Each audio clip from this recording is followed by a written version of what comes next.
Olá, seja bem-vindo ao módulo 5, em que nós vamos falar sobre plano de desenvolvimento individual ou, para os mais íntimos, PDI. O que é o PDI? É o plano de desenvolvimento individual, é o planejamento que o gestor direto da pessoa, desse colaborador ou gestor de RH vai desenvolver com ele. E ele é feito com base em quê? Nas competências que precisam ser desenvolvidas para que aquela pessoa desenvolva melhor a sua função, competências para haver mudança do colaborador dentro da empresa, ou seja, ele quer mudar de um cargo de supervisão para um de gerência, o que ele precisa desenvolver para efetuar aquela mudança, e não menos importante, a necessidade da empresa, ou seja, o que eu preciso que aquele colaborador desenvolva para que ele performe da melhor maneira. E por último, e acho que sempre deve ser considerado também, o desejo / necessidade do colaborador. Vou aproveitar aqui logo no começo para contar um casinho que eu acho interessante ser avaliado. Eu trabalhava numa empresa de treinamento, era uma empresa que tinha vários treinamentos disponíveis e trabalhava numa área de treinamento e desenvolvimento para empresas.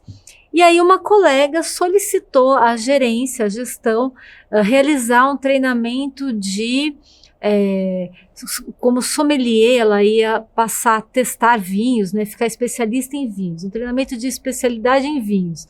Posso fazer o treinamento como especialista de vinhos? E obviamente essa verba saía da nossa unidade. Naquele momento o gestor falou: você trabalha aqui com vinhos? Ela falou: não. Você pretende trabalhar com vinhos na empresa? Não. Então não, a gente pode no máximo designar uma verba simbólica, mas não, esse tipo de treinamento não conta como um objetivo para nós. Então, sempre que você pensa em realizar o plano de desenvolvimento daquele indivíduo, você tem que verificar no que eu preciso que ele se desenvolva, no que ele está querendo, para onde ele está querendo ir, o que ele quer desenvolver. Essa demanda é uma demanda de algo que está faltando nele ou é algo que ele quer adquirir para dar passos maiores? Então são os 4 pontos principais para você percorrer e são perguntas fundamentais, porque normalmente ao fazer o plano de desenvolvimento individual, a pessoa pode falar: eu quero fazer tal coisa, e aí você avalia, será que dá? Será que não dá?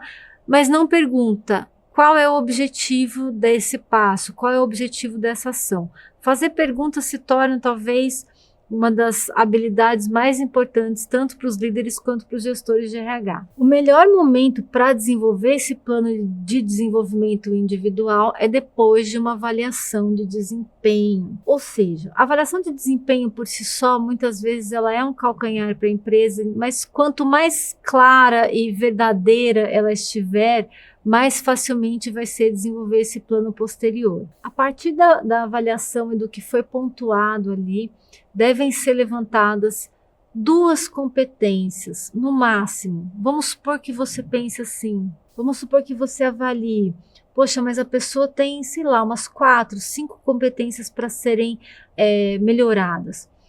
Só que melhorar uma competência diz respeito a muito trabalho. Se você conseguir melhorar uma competência sua num semestre ou num ano, eu posso dizer que você já teve ali um trabalho muito bem feito.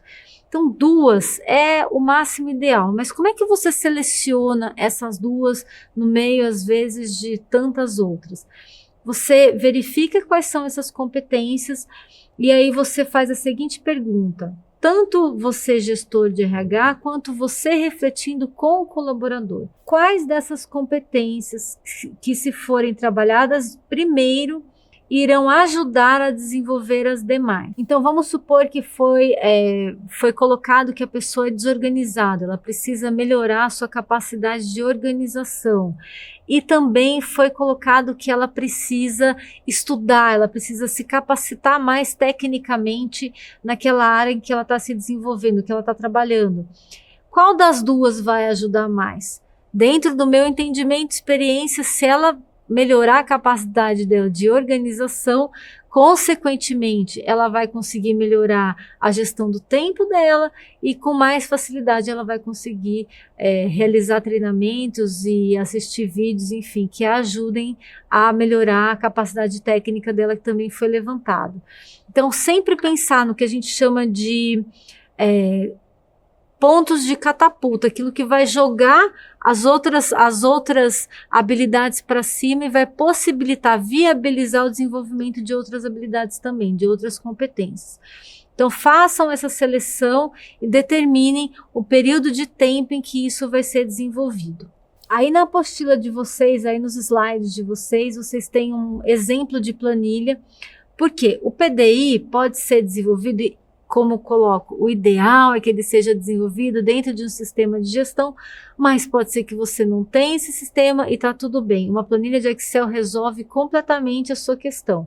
Nessa planilha você vai ter o nome do colaborador, o setor em que ele está, e aí no plano de desenvolvimento individual você vai colocar as competências que ele precisa desenvolver. Para cada linha uma competência, seguido da competência, qual ação ou quais ações vão ser aplicadas para o desenvolvimento dessa competência. Qual é o prazo inicial para dar start, dar início nessas ações? Qual o prazo final? Quem é o responsável por fazer esse acompanhamento da pessoa? Porque às vezes a pessoa olha e fala, responsável não é o próprio colaborador? Tem o colaborador que vai executar as ações, mas tem a pessoa que vai fazer o acompanhamento. E quando esse acompanhamento vai ser feito? O PDI, ele anda ali lado a lado com a área de treinamento e desenvolvimento e também ele sofre dessa questão. Você coloca para o colaborador que ele precisa melhorar uma determinada coisa, mas aí não se estabelecem prazos, não se diz como aquilo vai ser mensurado, a cobrança fica meio vaga e passa um mês a pessoa não melhorou e muita gente não percebe que foi só há um mês que essa dificuldade foi apresentada e aí fala, poxa, ele não está melhorando. Quando você estabelece prazo inicial e prazo final para as ações, você tem um tempo para avaliar aquela mudança. E o acompanhamento se faz nesse momento do PDI com a marcação de datas para serem feitas reuniões entre o responsável e o colaborador, e aí eles vão poder dizer, bom, até aqui qual foi a evolução? Vamos verificar as métricas, vamos verificar os comportamentos que mudaram ou não, vamos conversar com a sua equipe para ver o que ela acha que aconteceu, como que você está sendo visto agora dentro da equipe. Então essas datas de reunião já precisam ser agendadas, porque isso garante que esse acompanhamento vai acontecer. Ainda assim, a gente sabe que se quem estiver fazendo esse acompanhamento for o gestor direto, que é o mais indicado, as chances dele falar, ai, não vai dar tempo de fazer aquela reunião, ou considerar aquela reunião menos importante, as chances disso acontecer são muito grandes. Então, por isso que o gestor de RH 4.0, com a sua planilha em mãos ou com o seu sistema de acompanhamento ali com as datas apitando, olha, precisa haver um retorno aqui, semana que vem precisa haver reunião entre fulano e beltrano, ele vai poder chamar, dar apoio, vamos dizer assim, para o líder, para colocar para ele sim, espera-se que você faça essa reunião, sim, é seu papel fazer essa reunião. Não é incomum, e aliás, muito pelo contrário, que o líder considere essa parte muito chata. Não é incomum que ele não saiba fazer isso. Portanto, a área de RH, ela não deve substituir o gestor direto nessa ação. Ela deve, sim, colocar para o gestor, você é quem vai fazer, mas ela deve ter essa preocupação e ocupação também em preparar todos os gestores responsáveis pelo acompanhamento do PDI para fazer esse acompanhamento da melhor maneira possível, para poder dar um retorno para a pessoa da melhor maneira possível, de forma que a competência seja efetivamente desenvolvida, atingindo o seu patamar mais alto, vamos dizer assim, ou pelo menos que ela chegue ali num nível que ela não é mais uma incompetência que atrapalhe, que ela chegue no nível que viabilize que as outras competências do funcionário apareçam e não sejam atrapalhadas por algumas falhas que eles têm. Então, esse apoio para os líderes, esse acompanhamento lado a lado, essa ação inclusive política de convencimento desses líderes de que eles precisam acompanhar a sua equipe, é um papel do RH. E o RH precisa ser presidido por uma pessoa que tenha essa noção do quanto ele é importante e do quanto ele deve não ser uma imposição, as ações de RH não devem ser uma imposição, mas devem estar ali sendo consideradas ações importantes pelos líderes, porque o RH conseguiu convencer de que aquilo é importante, mostrando os motivos pelos quais aquilo é feito. E um dos motivos principais de por que o PDI deve ser feito com tanto critério e isso deve ser tão bem acompanhado, que é o fato de que durante esse acompanhamento o colaborador se sente observado, ele se sente visto, valorizado, ele verifica efetivamente que a presença dele naquela empresa é algo que tem valor para a empresa, e isso aumenta sim as chances de boas pessoas, bons colaboradores permanecerem na empresa. Então, no momento em que você dá atenção para o PDI, você aumenta a sua retenção e principalmente você aumenta a qualidade daquelas pessoas que estão lá. Por quê? Se você pretende que a sua empresa cresça, se você está numa empresa que está crescendo a todo momento, as pessoas que estão lá precisam crescer em conjunto. Então, dentro do PDI, precisa haver essa visão de crescimento. E se ele percebe que, entrando naquela empresa, ele naturalmente vai fazer um caminho de crescimento, né? Naturalmente, óbvio, com muito esforço, mas ele vai fazer esse caminho de crescimento, a vontade dele permanecer aumenta, porque ele percebe que ele não está no mesmo lugar, ele está na mesma empresa, mas evoluindo a cada período em que ele passa ali.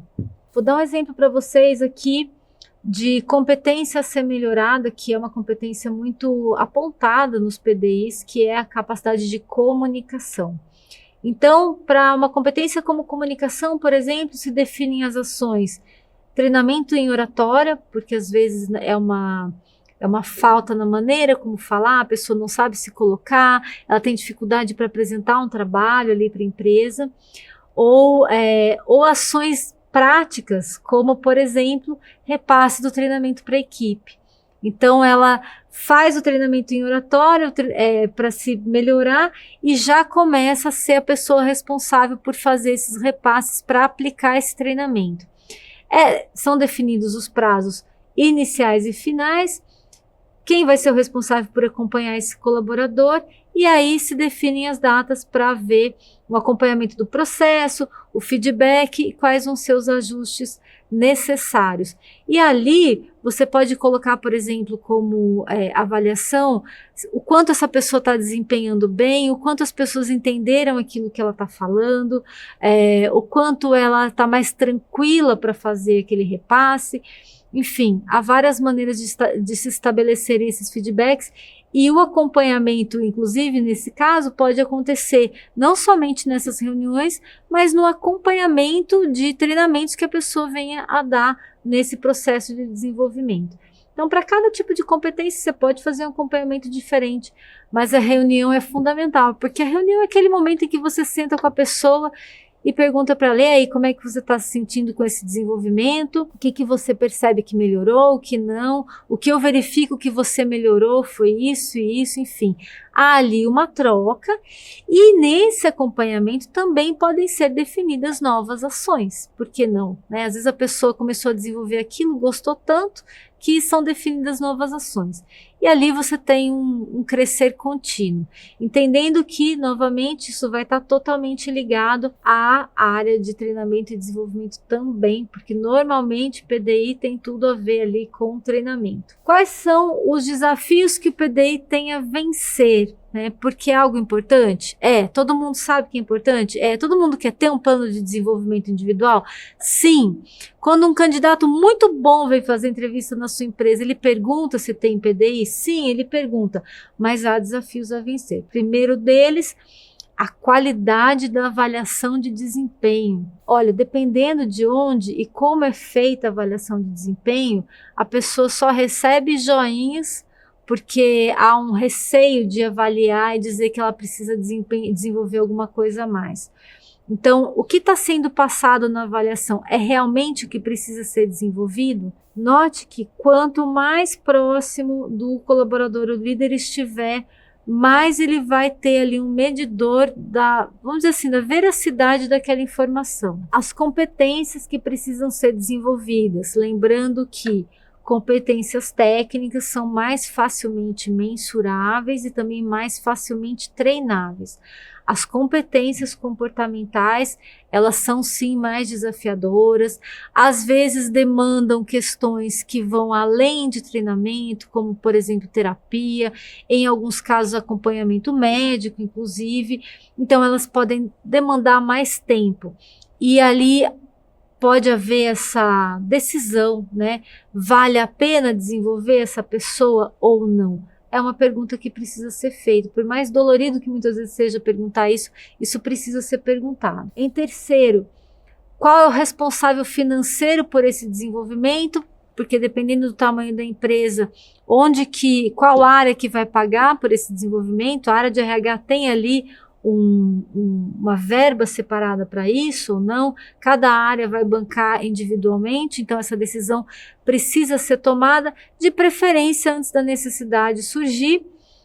E em último, como eu já citei, a questão do acompanhamento, porque todo mundo sabe que é bom, todo mundo acha bonito, todo mundo adora receber acompanhamento, mas poucos são os que estão dispostos a acompanhar.